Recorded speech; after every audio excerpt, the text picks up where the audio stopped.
What's going on, y'all? It's the Morning Hustle with L'Oreal and myself, Kyle Santillian, and once again, another esteemed guest in the studio. This guy's been putting on for gospel music for decades, representing for the culture, breaking barriers, winning Grammys, and doing a whole lot. Icon. Be clear. Listen, give it up for Mr. Kirk Franklin in the building. Yeah.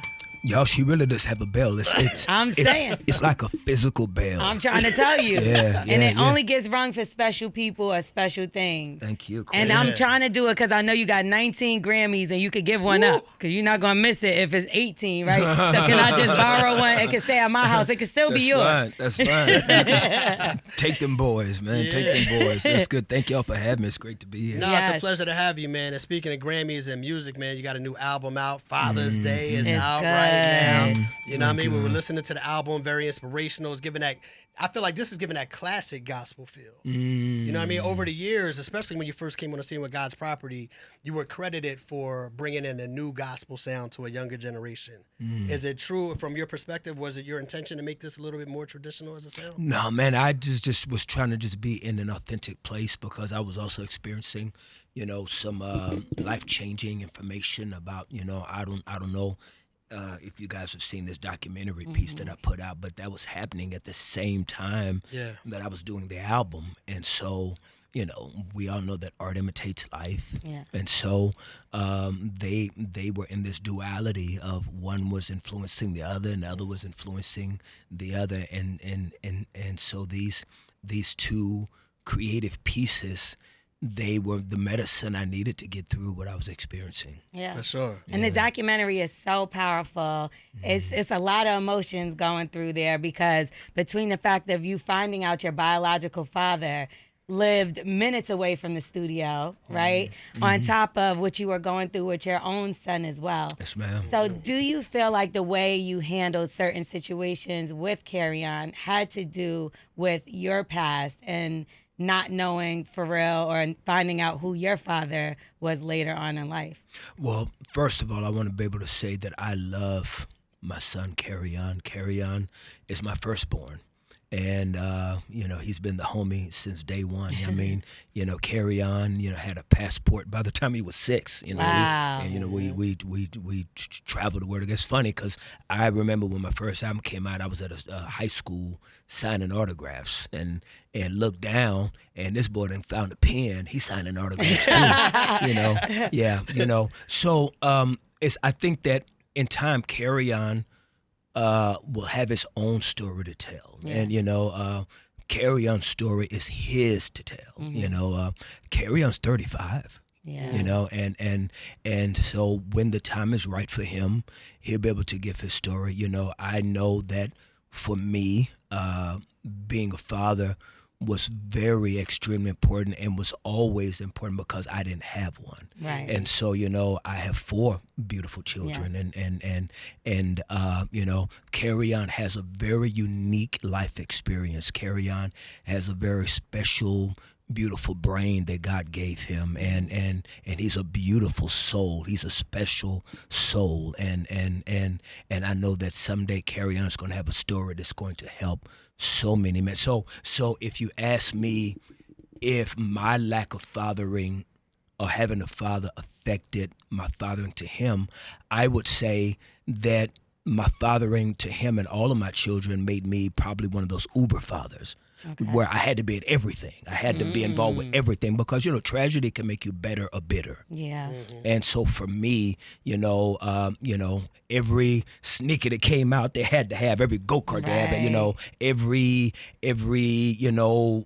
every football game, every, whatever, I was the type of father that unfortunately, if something happened wrong in their life, I thought it was my fault. If they, hit their knee, it's because I wasn't there to catch, and I had to even get therapy, and I started going to therapy early on. It's because I would have anxiety.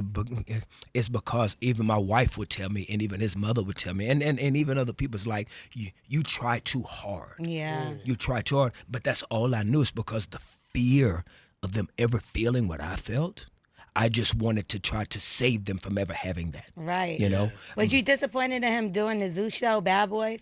I want Carry On to be able to have his story, man. And I will be excited when he finally gets a chance to tell his story. Yeah. You know, it is not my job to tell my son's story. You know, it's my job to love him. Yeah. It's my job to apologize and to own whenever I've ever hurt my children or you know, hurt anybody. You know, Yeah. it's my role to try to be the best example of what honesty looks like. And I'm, you know, and Carry On has to win. If Carry On doesn't win, nothing in my life matters. Nothing in my life matters if my children don't win. Right. You're in this space now where you're really opening up with your life with obviously the documentary Father's Day, the album Father's Day. And I really like the song Somebody's Son. I think it falls in line with everything that we're talking about. Wow. And I wanted to just kind of ask you with the lyrics that you open up the song about. I was born a mistake, a sin they couldn't erase, a secret hidden half a century. I look for you. Do I look like you? Questions children cry out in their sleep. I'd give up every trophy that I've won just to be somebody's son. That's some deep lyrics to start the song out. And I can imagine the feeling that you had when you wrote that and everything that you're putting forth in the documentary.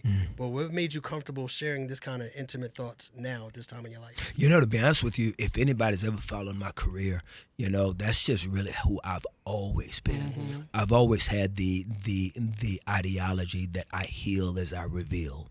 You know, even, you know, almost 20 years ago, you know, when I was invited to even come on the Oprah Winfrey Show, that's because I was telling my business. You know, didn't nobody, didn't nobody ever bust me or, you know, whatever, you know, I just, you know, as a Christian, it was something that I gotten victory over because I was a young boy, you know, being promiscuous out there. And I wanted to tell that part of my story, you know, as a young 30-some-year-old man.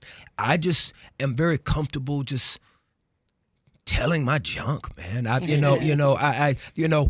One thing that I can say that has always been a problem for me as a Christian is the image of hypocrisy that we portray to people outside of our faith. Right. We look like fakes often. We look like hypocrites because it looks like everything is sunny and good when in truth that there's a lot of broken mistrust and distrust that we often falsify.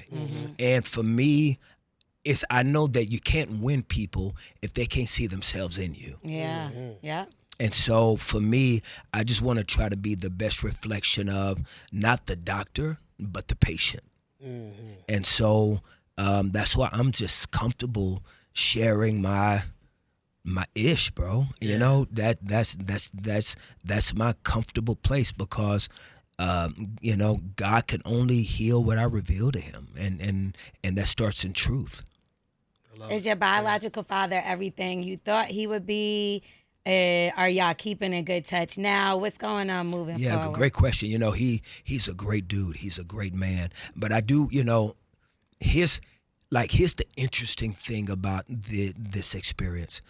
For 53 years, I hated one man because I wanted him to be my father. Right. Like, you know, like I didn't hate the guy I thought was my father because I didn't want him to be. I hated him because he wasn't, and I wanted him to be. So you can't just take all of that over half a century of disdain and brokenness and hurt, and it's like, okay, that's over. I've got a new guy. Right. It's you know, it's like you've got to deconstruct all of that inside of you. It's because all of that has, you know, also built who you are. And so, you know, that's a process. And what's beautiful about Mr. Rick, you know, I don't have the real estate emotionally yet to use the term father. Right. And he's cool with that, you know, as I call him Mr. Rick for right now. And what I love about this guy is that he's letting me go at my own pace and my own race. And I think that that's mad kind of him. Yeah. You know, so he's a beautiful soul. But what about your mother? I'm sorry, but like she acted as if the DNA test just wasn't legit. And did she ever come around after that and admit like, yes, this is true? Because she's saying it was a lie. No. Do you think you'll ever get to that place, or? I don't know if she will. Does that make it worse? Yeah. I was getting ready to use an explicit. Yeah. Oh yeah. It makes it's powerful, the power that a mother can have on a son. You got me about to cry. I'm a softie now. And I haven't seen her in over 23 years. I haven't seen her talk to her in over 23 years. But the fact that she wouldn't grant me that allows it to be even more difficult to even try to pursue to receive it, because it's almost like you win with an asterisk. Right. Yeah. For sure. Your biological father, does he give you any backstory? Did he give you the history? Did he say, this is why I haven't been around? No, he didn't know. He didn't know. He didn't know at all. He didn't know that she got pregnant, which is a whole nother thing, man, because it's such a small neighborhood. It's such a small community, but nobody knew. This other gentleman was told that he was the father, and so, and that's how, and what is beautiful though is I can tell you what Mr. Rick does as a profession is everything that Carry-On needs. Wow. God don't make no mistake. Right. And I'll just say, I'm telling you, someday I look forward to Carry-On telling his story. It is amazing. Yeah, that's what's up, man. One of my favorite songs on the album, or two, I'm gonna say, is Again and Again and Again. Oh, you like that? Yeah, I love it. It reminds me of when you at church and you think it's about to calm down again, and then the kid goes dun, dun, dun, dun, dun, dun, dun, and you jump back up and you get to dancing. Cool. But dancing is something that you're good at, and we've been seeing you on this reunion tour. We've been seeing you on this tour, right? Oh. You've been doing the Uzi dance. You've been. You know what I thought you were gonna say? What's that? Tell You me. remember this clip that came out a little bit ago where they took one of my performances and put Genuine music up on it? Did y'all see that? I just want everybody listening. That was not me, ladies and gentlemen. Are you sure? That was not me that put that music up under there. That is not the music that I was moving to. So it do make it look nastier when you see it. But I was like, and it's funny because even when I saw it, I was like, oh yeah, that don't look good with that song. Yeah. Some people do say that. They say your moves are a little sexual. Like it's not for gospel music. Do you feel like they're, what do you think about people that say that? First of all, I just want to say I'm sorry. I'm not trying to do anything bad. I just, I'm just up and I'm enjoying myself when I'm up there and I'm having a good time. But then, if I do see something, I'll be like, ooh, that was a lot. But I don't be meaning no harm. That was the spirit. You can't blame yourself now. Well, you know what? And I'm not going to even be overachieving in that statement. I just really be enjoying myself. Yeah. I just be having fun. That's the kind of criticism you've been getting your whole career. My whole career, bro. To this, to that. Too that. Short, to this, to that. Too many Grammys. Yeah. But so what I was saying earlier, that was part of the pioneering spirit of when you first came on the scene. Now, though, the people that you were pioneering to back in '97 when God's Property first dropped, they're older. They're, more adults now. Yeah. Do you find yourself trying to still break those barriers with the younger generation of today? Or do you just like, I'm sticking with my audience that was been with me since '97? I think I just try to stick to an authentic approach to just being me. And wherever that falls, I just try to let it fall where it falls. I think that when you try to get lost in the formula of communication, then you find yourself not communicating well at all. And I think that what always wins is just authenticity. It's almost like MLK. When Martin Luther King was used to be the voice of the civil rights movement, he wasn't looking to be that. Yeah. They were just having a meeting at his church. Right. You know what I'm saying? Right. You know what I'm saying? And I think he had to stop and go use a bathroom or something. They're like, hey, why won't you come say, and literally he was like, who, me? You know what I mean? Yeah. It's like David. It's like Moses. It's like, they were just chilling. And, and at the right time, it was like, hey, you. Yeah. And I just think that if we stay close to the Creator and just allow God to just order our steps like he has predestined, that the souls that need to hear what we got to say, they'll pull up. Yeah. No matter what age, 6 or 60, and I try to be, just authentically me, like I'm not authentically the Christian that wears suits and talk slow and throw scripture and every sentence. That's just not me. And that ain't never been me. Even when I was trying to be that in the 90s, that ain't me. I'm just I'm just a guy. And I'm just a guy trying to be a guy and trying to be a guy. I like it. And very often, obviously the long-running joke you implies, they say y'all are the same person. They say that y'all look like you're twins. I've never heard of who that is. Who is Plies? Yeah, who's that? So you've used rappers before on your records. Would you ever consider using Plies for a record? Well, let me tell you something. He and I were talking last year. We were going to do something for the community down in Miami about a year ago. So he and I've had conversations about trying to do something, just do some good. It's because, from what I hear and from the time I've talked to him, he's a really good dude. He's a good dude. I've known him for years. And he really cares about people. He's and he amazing. cares about conversations and subjects that affect the culture. Yes. And, and that's who I love to rock with. I love to rock with people that care. Yeah. So, we've had a couple of conversations, his schedule, my schedule, but, I really would love to do whatever can impact people. Very ironic how y'all never in the same place at the same time. Yeah, maybe y'all are the same person. You left the grills at home. But let's talk about the one as well. You and your wife, you had the dating show on TV One. And we're looking now and we see a lot of couples are falling apart, breaking up.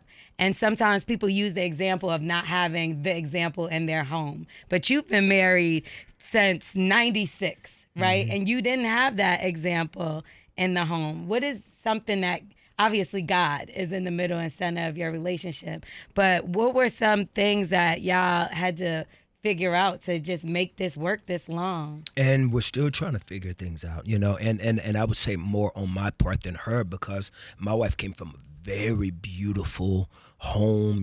She Tammy's father is an incredible man. Her mama is an angel, but I really came to the table, whether it's being a husband or a father, that on the job training stuff, that sucks. It sucks when you don't have a blueprint. It sucks when you don't have someone to teach you how to be, and I've spent my entire life just trying to learn how to be. Yeah. And I've been grateful for Tammy's patience. I've been grateful for my kids. My kids have been very loving and patient with me, it has been a world of support. So, there is no secret to this. There's no secret. Every day can be a struggle. It can be up days, down days, and I don't think that we should demonize people when they fail or when they mess up or when things don't work out. I think that my biggest challenge in also just Christianity and within our culture, but I understand the context of it historically, because when you're talking about a race of people that were displaced and separated from their families, like we'll have people that brag and say, my parents were married for 30 and 40, 50 years. And my grandparents, but now you look back, they weren't sleeping in the same bedroom. No, they wasn't. They weren't talking. It's almost like we make the quantity synonymous to quality, and it's not. So I do think that there does need to be a deconstruction on the idolization and the over romanticized ideology of what we have as far as relationships, because then the church demonizes single people. Yes. You see what I'm trying to say? Right. And so there's got to be some reprogramming. Once again, historically, I understand why it is, because such a group of people, but there's no other group of people that could even come close to understanding that type of trauma. Maybe the Jewish community, but to be separated from family members, to be given names that were not historically yours. Right. That that can put the type of mindset is that we're gonna stay together no matter what. Yeah. And it doesn't mean that it's fruitful. It doesn't mean that it's prosperous. It doesn't mean that it's healthy. And so I don't think that quantity should be celebrated as much as quality. Yeah. And if people don't make it, it does not mean that love can't find them again. And it does not mean that God hates them. Do you feel that a lot of people have an unrealistic view of what marriage is these days? Everything is romantic. Everything is for the gram. Yeah. Everything is for the photo. Right.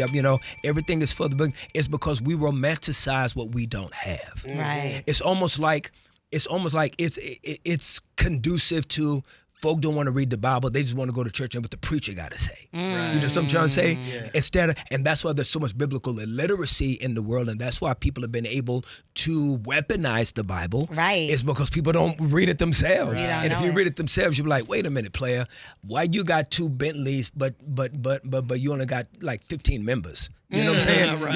You know, it's because we Bishop Whitehead. No. Next question, please. How many times have you read the Bible? The whole Bible? Yeah. I don't think that I've ever read fully every book like that. I feel like everyone says that. Yeah. There's some Old Testament books that no, I haven't gotten through. You know what I'm saying? Yeah. You know, I don't think I've ever read through Habakkuk. Yeah. You know what I'm saying? You know, or Nahum.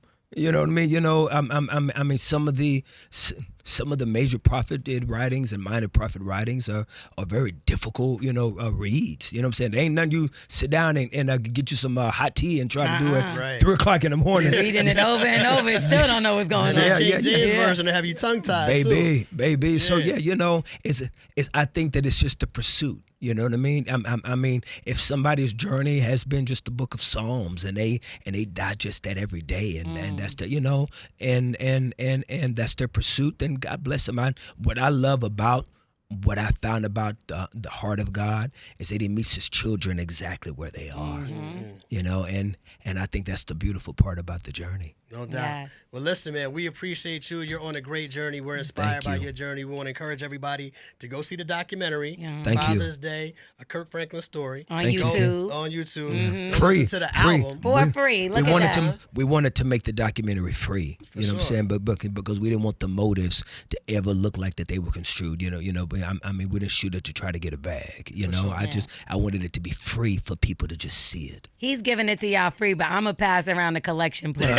So watch the documentary, listen to the album's Father Day. It's out now. And catch you out on tour because you're on tour as well. On tour right now. We're in Atlanta tonight, man, and grateful. Thank God it's sold out. That's right. And but thank you, Atlanta, man. I'm just very appreciative. And you've been popping up at churches as well, so you might get a free show. Yeah, man. As I was with Jamal past Monday night, and man, it's almost like over 4,000 people pulled up. Wow. And I couldn't believe, I started crying on stage, bro. I could not believe that people pulled up and showed me love like that just to hear me talk. Hey, man, you're an icon out here. We love you. Congratulations on everything. We appreciate you taking time to talk and to I us appreciate today. y'all having me, man, because I know, a show like this allowing a gospel guy to pull up, man, These hustlers need to be saved. You should hear some of the things we hear. Kirk Franklin on the Morning Hustle, y'all. Please. You know what time it is, man. For sure. These hustlers need to be saved. We are the Morning Hustle.